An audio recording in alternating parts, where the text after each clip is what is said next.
Nunca imaginé que un hombre pudiera romperte sin tocarte, sin gritar, solo jugando con lo que más temes, tu propio corazón. Crecí creyendo que amar significaba obedecer, callar y depender. Y él lo sabía. Nos enamoramos en la universidad.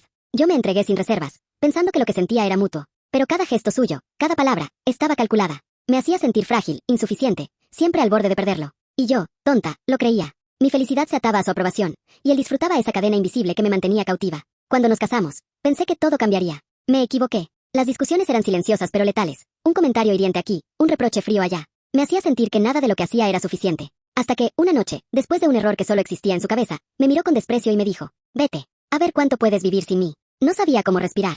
El mundo se abrió en un vacío helado bajo mis pies. Cada lágrima que no podía soltar me quemaba por dentro. Caminé por la calle, sin rumbo, sintiendo que mi vida, todo lo que había construido, se desmoronaba en silencio. Pensé que moriría allí mismo de angustia, sin nadie que me sostuviera. Y entonces lo vi. Una mujer atropellada, tirada en la calle, gritando por ayuda. Mi primer impulso fue correr hacia ella. Sus ojos llenos de miedo me clavaron la realidad. No podía romperme más. La levanté, la sostenía temblando, mientras cada latido de mi corazón me recordaba que yo también estaba rota. Cuando los paramédicos llegaron, sus manos temblorosas buscaron las mías y me dijo, me salvaste, nadie más lo hizo. Fue un pequeño respiro en medio de mi tormenta. Pero mientras la ayudaba, sentía que mi dolor seguía ahí, latiendo, recordándome que había alguien que había querido destruirme, y que aún estaba afuera, pensando que yo volvería suplicando. Pasaron los días después del accidente, y no podía apartar de mi mente los ojos de aquella mujer. La cuidaba como podía, aunque mi propia alma todavía sangraba por dentro. Cada vez que me recostaba, recordaba la fría indiferencia de mi esposo, como había jugado con mis miedos y mi dependencia. Sentía que mi corazón estaba roto en 1000 pedazos y que nadie vendría a repararlo. Pero la mujer que salvé, ella no tenía nada que ver con mis tormentos, y aún así me enseñaba algo que hacía mucho había olvidado, que todavía podía servir para algo, que aún podía existir fuera del hombre que me había humillado.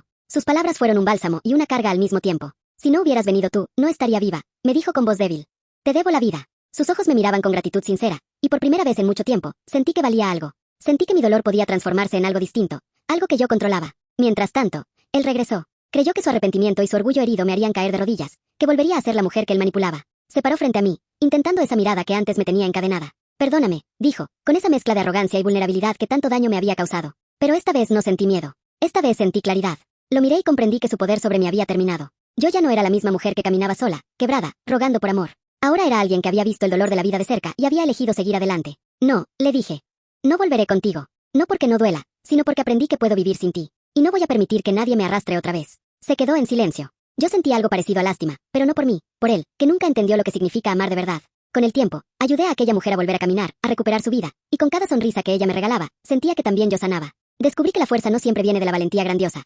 A veces, viene de sobrevivir, de estar ahí para alguien más, de elegir cada día no dejar que el dolor te destruya. Y así, mientras él se alejaba para siempre de mi historia, yo entendí que el verdadero amor y respeto que merecía no lo encontraría en él, sino en mi propia libertad.